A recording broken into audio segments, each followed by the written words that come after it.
Monday. You guys know how it goes. We go live on Monday at noon Eastern. And on Thursdays, we're not live, but we're here. So tune in. Now, let me know where you're watching from. And I don't mean the city. Where are you watching from? Let me know in the comment section below. Are you in your cubicle? Are you guys truckers? Are you tuned in on the road? Are we watching from third period English class? Where do you watch the inside scoop from? Let me know in the comment section below. We're going to get this thing cranked up. All right. So we have a lot of recruiting fallout from the weekend, right? It was a crazy weekend of college football. We're going to talk both sides of the OU-Texas rivalry game and how Oklahoma's win will impact recruiting. Now, Texas, we're going to talk their side as well. They had a ton of momentum heading into this game. We got Texas insider Jerry Hamilton on the show to discuss. Then we'll talk with Josh McCuistion of Sooner Scoop to find out what this means for Oklahoma and how they're on the phone with some five-star recruits already, trying to capitalize on some of that momentum. We're going to start with Miami, though. An absolutely insane ending to that game. We want to know, what do recruits think? So there was a few other major visits that we won't specifically cover in this show, but we will have videos coming. I'm talking about five-star offensive tackle Jordan Seaton. He took an official visit to UF this weekend, a massively important visit to him and the Florida Gators. Now, I spoke briefly with Seaton. He also caught up with Gators Online, so go to their site, go check that out. But he had a absolutely blast on his visit. He told me he was locked in the entire time. He met up with some Gator commitments, including DJ Lagway, who was in the swamp for the Gators win over Vandy. More intel coming this week on Jordan Seaton. All right. Now, me and Sam Spiegelman talked on Friday about a big visit weekend in College Station as the Aggies took on Bama. And it was big. Five-star corner Kobe Black showed up. And there was also an unexpected five-star on campus. That's five-star wide receiver Micah Hudson, the number one wide receiver in the state of Texas, committed to Texas Tech, but he shows up in College Station. That's one that I would keep an eye on. We'll see what Micah Hudson does. He keeps everything close to the vest. All right. Let's get into the show right now. Subscribe to the On3 Recruits channel. We got this channel buzzing, and we have more to come. All right, let's head down to Coral Gables and talk some recruiting. The Miami Hurricanes, I said it, they lost in a shocking way at home, 23-20 to Georgia Tech. And you know the story. The Canes were up big. They were running the clock out.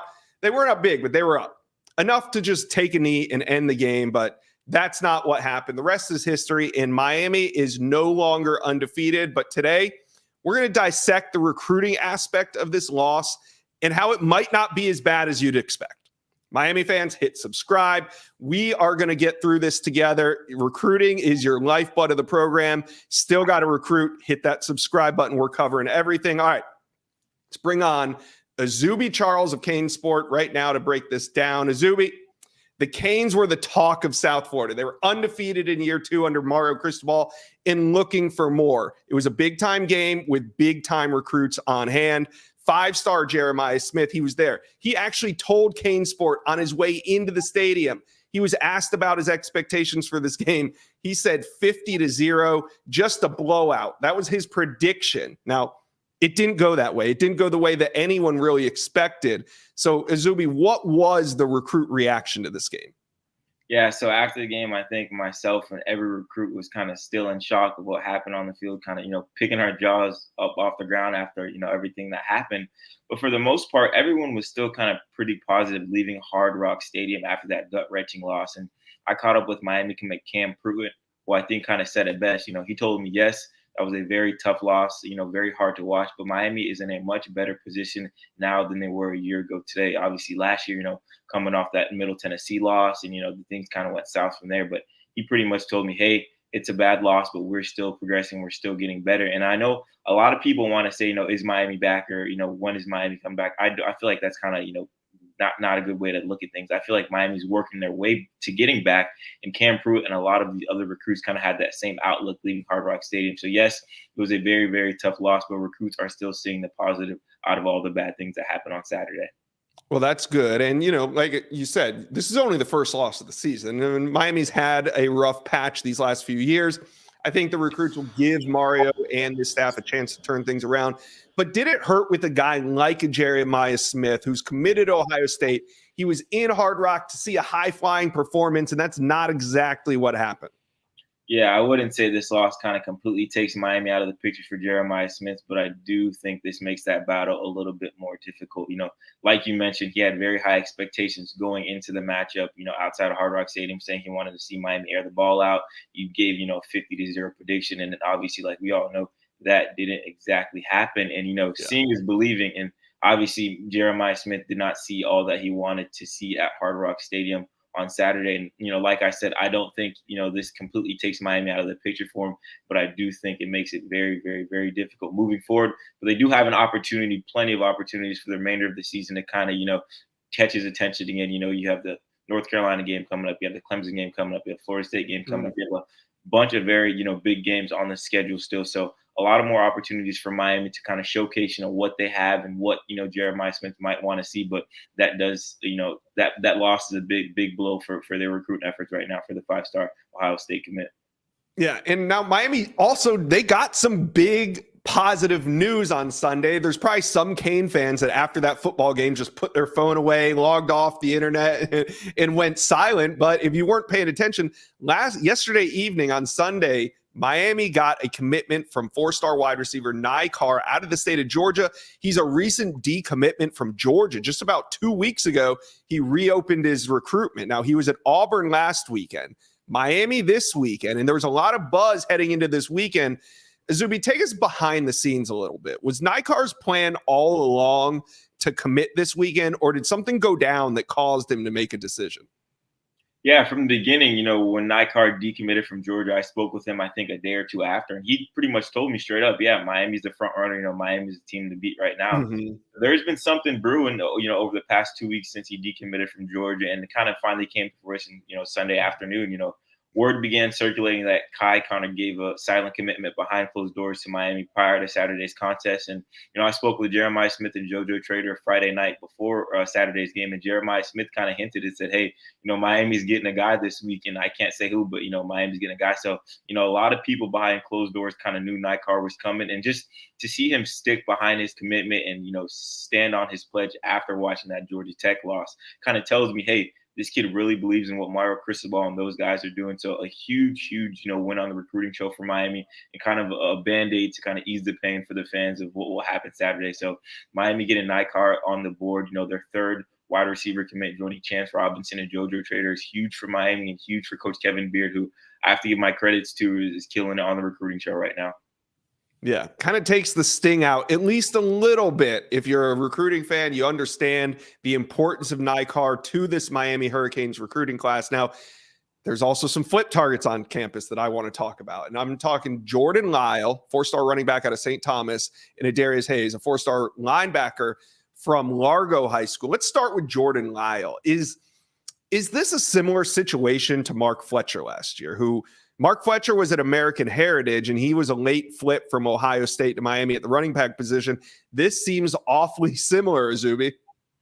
Yeah, no, it's there. 2 South Florida running backs that committed to Ohio State early in the process with, Mark Fletcher last year, now Jordan Lyle this year, making that pledge, and I believe April to Ohio State. But Miami's been making that push, ever since running back coach Tim Harris, came to Miami from UCF, and they brought in a couple other guys on that staff. Mm-hmm. Jordan Lyle has been a guy that they really, really, really like. And, he's shown interest in Miami as well. Saturday was his second game day visit this season. He first visited during the Texas A&M matchup. And, I spoke with him after the game, and he said he really, really liked what he saw from the Hurricanes ground attack. He told me kind of, Georgia Tech knew Miami was going to run the ball, and Miami was still able to run the ball, at an efficient rate. So that's something that he really liked.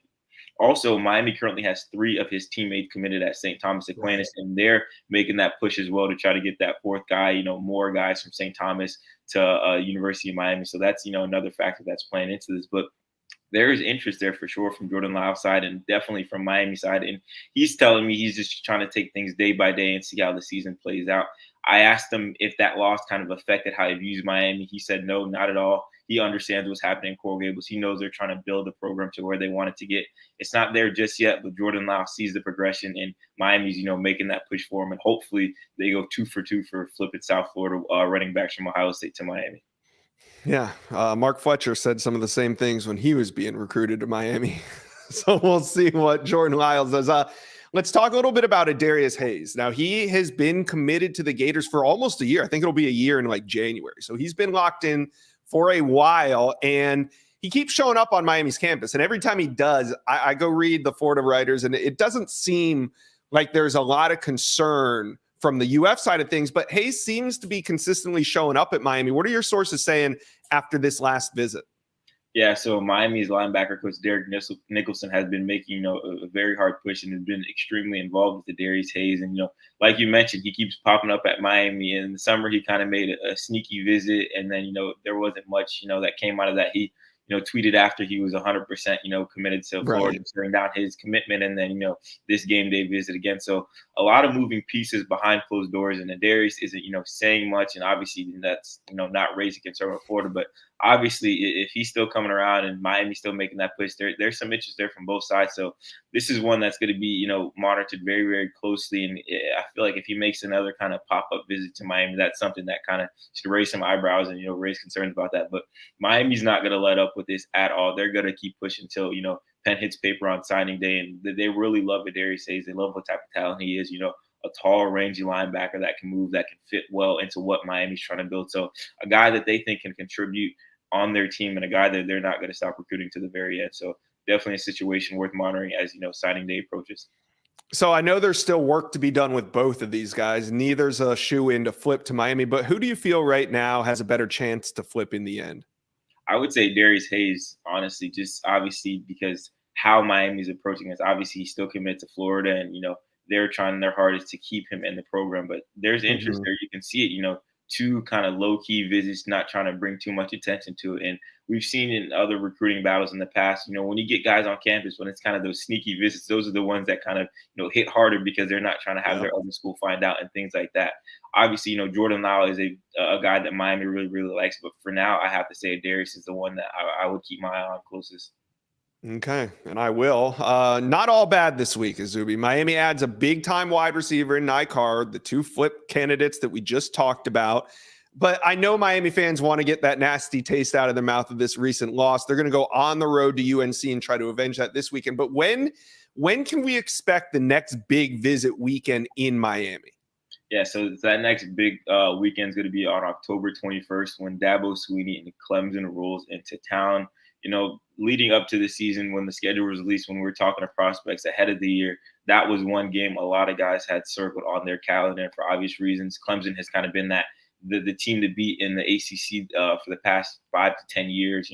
A lot of guys recruiting battles. Last year we saw Miami flip Nathaniel Joseph from Clemson, and teams recruit similar players. So ties there, and a big program coming into Hard Rock Stadium. So that's going to be that next really, really big weekend. And I fully expect Mario Cristobal and his staff to pack out that recruiting section. And hopefully they have a better result than last time, obviously with Saturday coming. But that Clemson weekend is going to be one that a lot of fans should have circled and expect a lot of big names to be in South Florida. Yeah, and Saturday's game, it was memorable. Maybe not for the right reasons, but it was memorable. Zuby Charles, thank you for stopping in on the Inside Scoop, dropping some intel on Miami's big visit weekend. Appreciate you.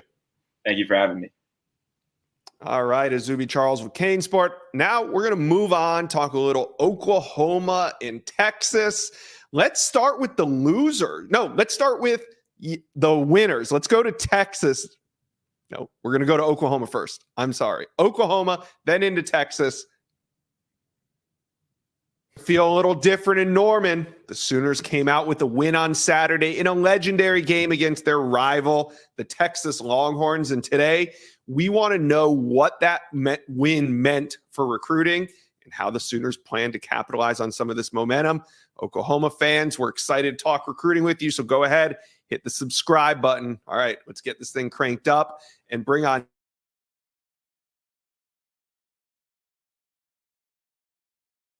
reaction from some of these guys that OU's been trying to get on their commit list. I don't think it's that different than what you've seen from a lot of the media. Like there is okay, this is real. Like, and recruits, and Josh, they either do or don't want to believe. So like they were just looking for a reason, a lot of these cases, to believe in what Brent Venables and that staff have been pitching. And this was, we talk all the time about, proof of concept. And that's what this is for Oklahoma. They don't have to say the but 6-7, or they got housed by Texas last year. They don't have to have that conversation anymore. They went on the field, won against a team that has a proven scalp on their wall with that big win at Alabama for Texas. So I think it's huge for OU, and that they kind of get to reestablish themselves with a lot of the elite recruits, and did so against obviously a school they recruit against heavily. Yeah, absolutely. So to kind of piggyback off that, after a win like this, who's a recruiter to the OU picks up the phone and calls to say, like, hey, man, you still interested?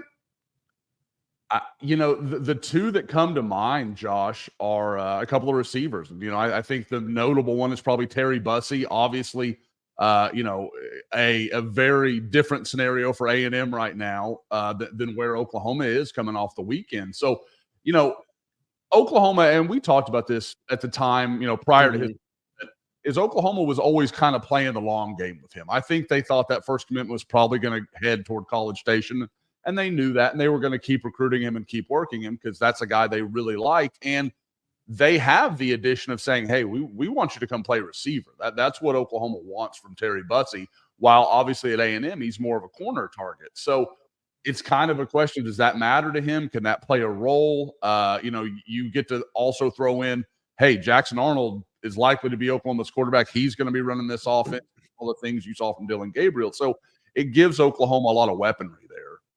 Yeah. And speaking of a lot of weapons, there's another one where the rumor mill has started buzzing around, and that's Clemson 5-star wide receiver commit Bryant Wesco. This is kind of like what you were talking about just a moment ago. There's rumors that a potential visit could be in the works. What's your read on things between Bryant Wesco and the Oklahoma Sooners? I will say I have a pretty strong impression that door is not closed. I can't say too much more than that because Bryant is such a quiet kid that I think he's one of those guys that if he shows up, he'll just show up. Like, I don't think anybody's going to know about it. I don't think you're going to get a lot of preamble. He'll just kind of be in Norman one day and everyone's going to spot him. So that's just going to be kind of interesting to see. And the timing works out well. Oklahoma's got this off week. They can really get out on the road, go see some guys this coming week. Obviously, the team gets to let its body rest, but the coaches will be out recruiting and doing all they can do. And then you head into, that UCF home game that I think obviously coming off the Texas win, the crowd's going to be really good.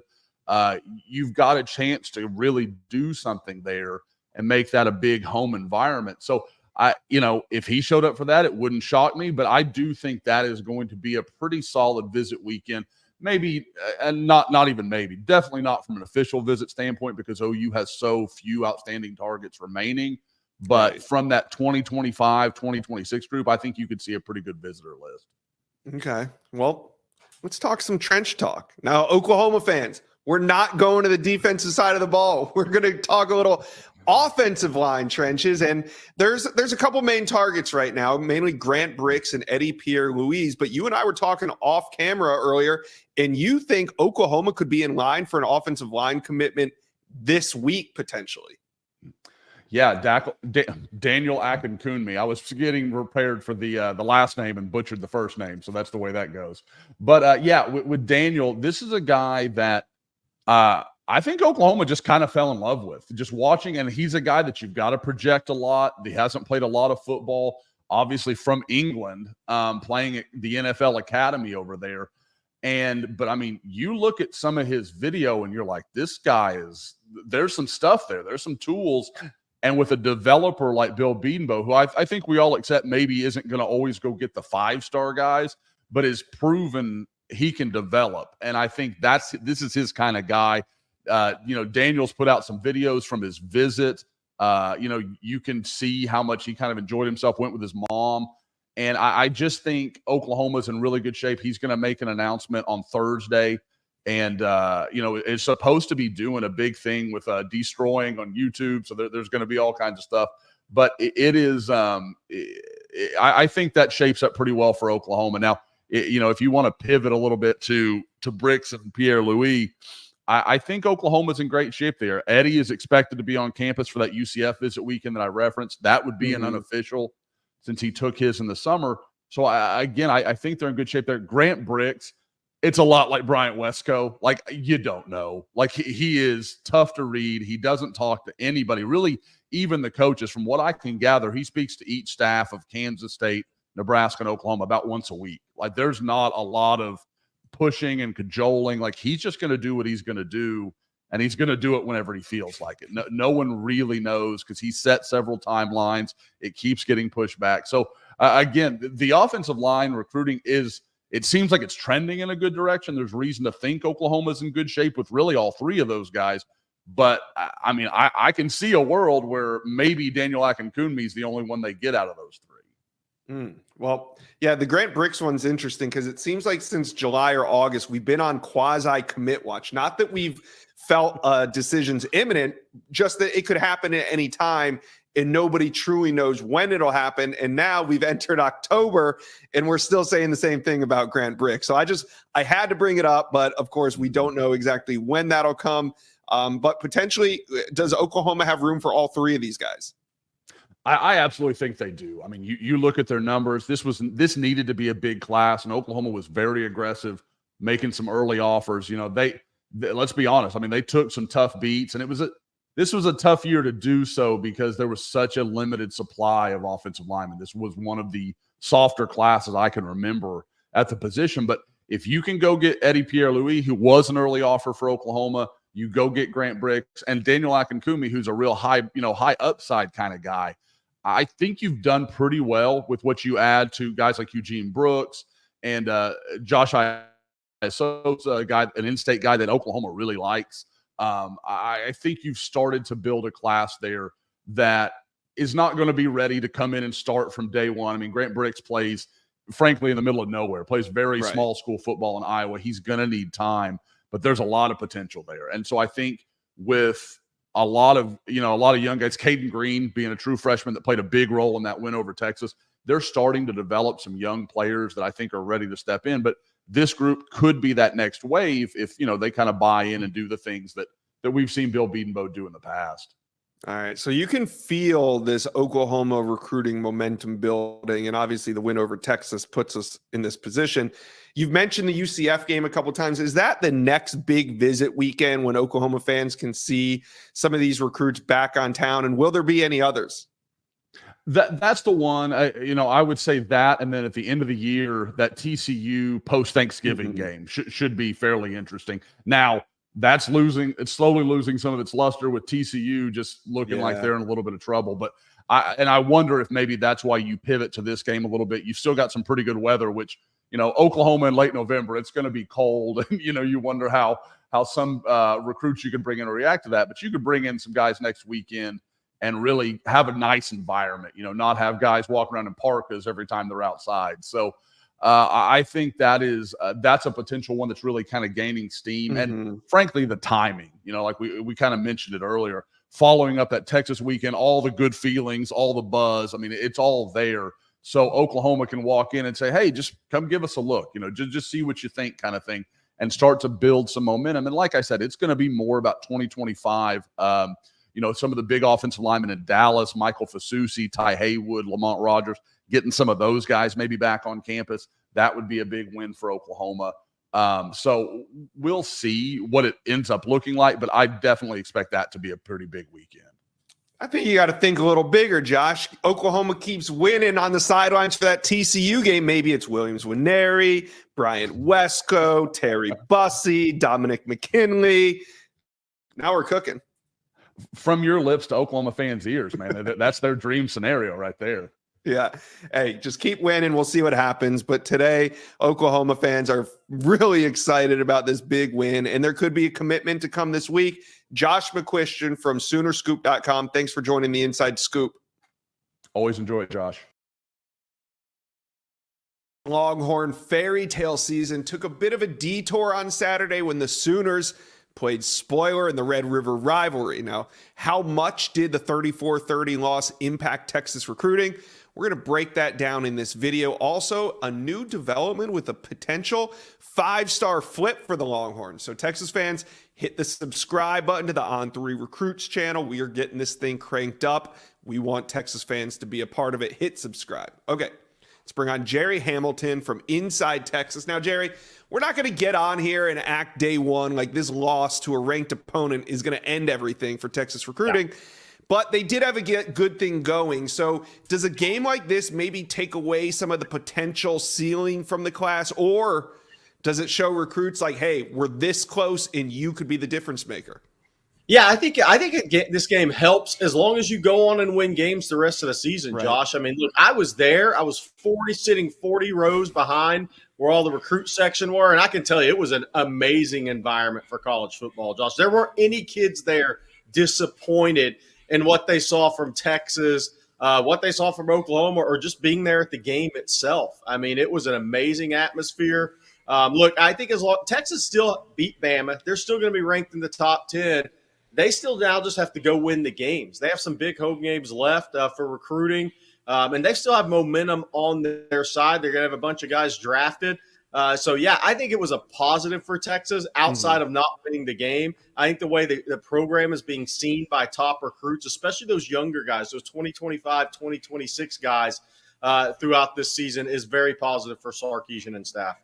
Yeah, and what was it like seeing Colin Simmons there, the 5-star edge out of Duncanville, Texas? I mean, he's going to be on the field, probably making an impact in this rivalry game in 1 year. So what was it like being able to watch him, and just give me some of the details of the recruits and what they were reacting to throughout the game?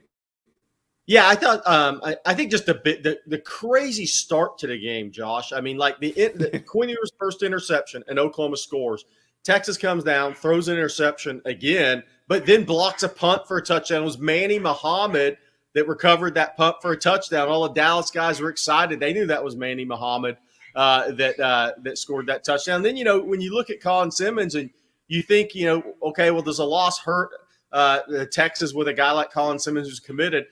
Josh, this. These guys look at it different. They said, what? Nobody sacked Dylan Gabriel Saturday. Colin Simmons is saying, I'm going to be on this field sacking the Oklahoma quarterback next year. That's kind of the reaction of these guys. But I think overall, Josh, it was more just the excitement of the game. It was a wild environment now. I mean, College game day was there. There were more people than I've ever seen at 7 a.m. trying to get into the Cotton Bowl.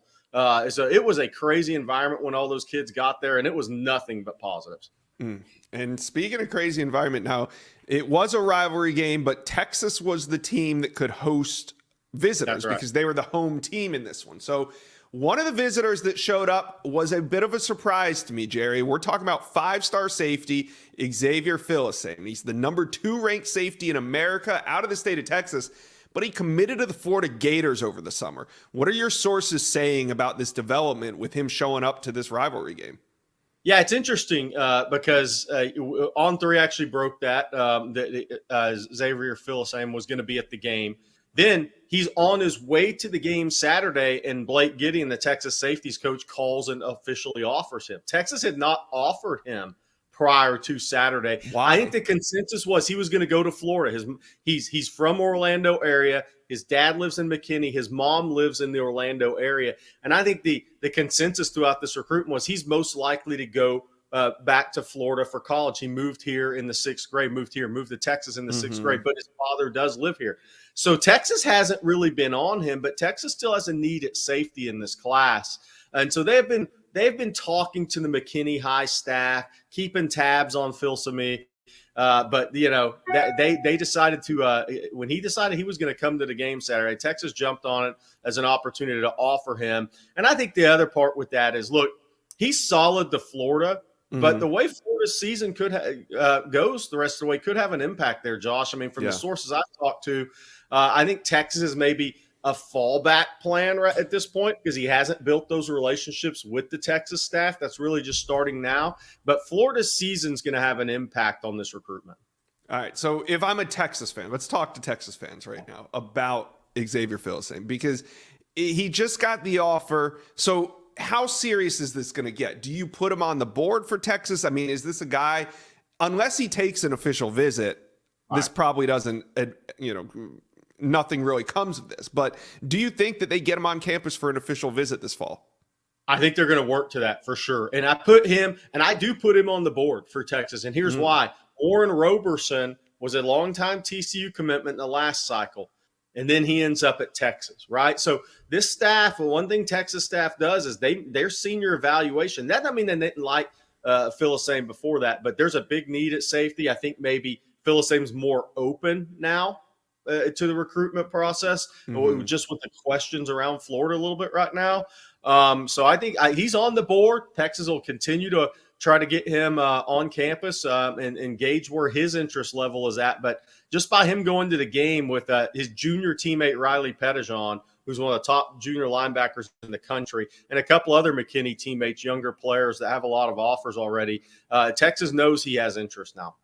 All right, well, let's talk about another flip target on Texas's radar, and that's DeAndre Carter, one of the top interior offensive linemen. He's out of California. He was on campus last weekend for an official visit.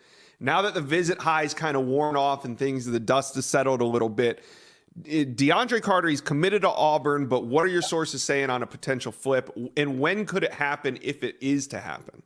Yeah, I think Texas feels like they have a legitimate shot. The week after this visit, the communication's been really good and positive since that visit. I think that the thoughts that I've heard out of Austin are next couple of weeks, they're going to know for sure. Okay. Is this a realistically a possibility of happening? There's a lot of pressure on Auburn in this recruitment, Josh. He's the only offensive lineman committed in the class in the high school rank. So that puts a lot of pressure on Auburn to keep Carter in the fold. Before you even talk about portal, I mean, there's a lot of pressure on Auburn to keep him in the fold, but there's a lot of connections with Mater Dei now. I mean, Brandon Baker, Sarks has long-standing connections there. I think the big thing here from people I talk to is, does he feel like there's an earlier, not easier, earlier path to the field at Auburn versus Texas, which has a little more interior depth? Hugh Freeze is in year one of his rebuild there. But Texas feels like it's a legitimate shot, and I think in the next couple of weeks we're going to have that answer. All right, we'll keep tracking that one. Now, do we know if five-star corner Kobe Black, who's been trending heavily toward Texas, did he show up in College Station over the weekend for a visit to Texas A&M? Yeah, we believe he did, and Solomon Williams, the other Texas target, 4-star edge out of Carrollwood Day. Kobe was expected at Texas A&M, and this is where Texas A&M makes these recruitments interesting, right? I mean, this becomes a Texas versus Texas A&M battle at the end of the day. His brother plays at Oklahoma State. He was always going to stay close to home, and Texas has had a big lead in this recruitment. He goes to A&M now. The key will be how quick does Texas get him back on campus for me. That will be one of the key factors here. But A&M's going to push, and they're going to make this one tough on Texas. And now the key is how does Texas respond? Man, speaking of A&M, they pulled off another surprise over the weekend. They got Micah Hudson, the top wide receiver in the state of Texas, who's committed to Texas Tech. They got him on campus. And I say that because I want to know, Jerry, do you think that this shows that there's a little openness to Micah Hudson's recruitment, and could it lead to a visit to Texas at some point before signing day? Texas would surprise me at this point. I'm not saying it can't happen, but it would surprise me. I think Ryan Wingo is the top wide receiver target on the board for Texas. I mean, I think that's where we're at with this process. Now, Micah's mom went to Texas A&M, so there is that part of the recruitment as well. His father played at Texas Tech. Mother attended Texas A&M, I think, for a little while there. So there is that part of the equation. But, yeah, I'd be surprised with Texas right now. But we've been surprised in this business before. But I do think Ryan Wingo is where Texas' top target is. All right. Well, I'm going to keep tabs on that. If we need to, we'll talk Micah Hudson down the road. But for now, let's get Texas fans something to think about. Keep their mind off this loss. What's next for Texas recruiting? Whether it's the next big weekend, the next commitment, what's something they can focus on right now? Yeah, I think the main thing is, look, Texas still in a good spot with Kobe Black. They're right there battling. I think they're in a good spot with Ryan Wingo. There's 2 5-stars on the board. We'll see what happens with Solomon Williams. Josh, I mean, 2 visits to A&M in 3 weeks, 1 to Texas. That kind of feels Texas A&M, but we'll see what happens, right? And Texas they offer Xavier Filsame. They're into their senior evaluations and seeing what recruitments they can get in on with the season they're having, and maybe the season some others are not having as well. So that's where Texas is at. They're going to swing for the fences. at the high school level in recruiting. And if they don't fill their needs, they're going to go to the portal and get really good players. I mean, that's the great thing about being a blue blood program is you swing for those A-list targets in high school recruiting. And if you happen to miss on a couple, it's easy to go to the portal and find yourself a starter level player. But Xavier Filsaime will not be the last senior offer or evaluation by Texas. That I will say. The process will continue. All right. So, yeah, and I think Texas has done enough in the first quarter of the season to build up enough equity with some of these recruits that one loss isn't going to shake Texas recruiting to its core. Still a lot of positivity left and a lot of different options on the board still. So, Jerry Hamilton, thanks for stopping by today on the Inside Scoop. You got it.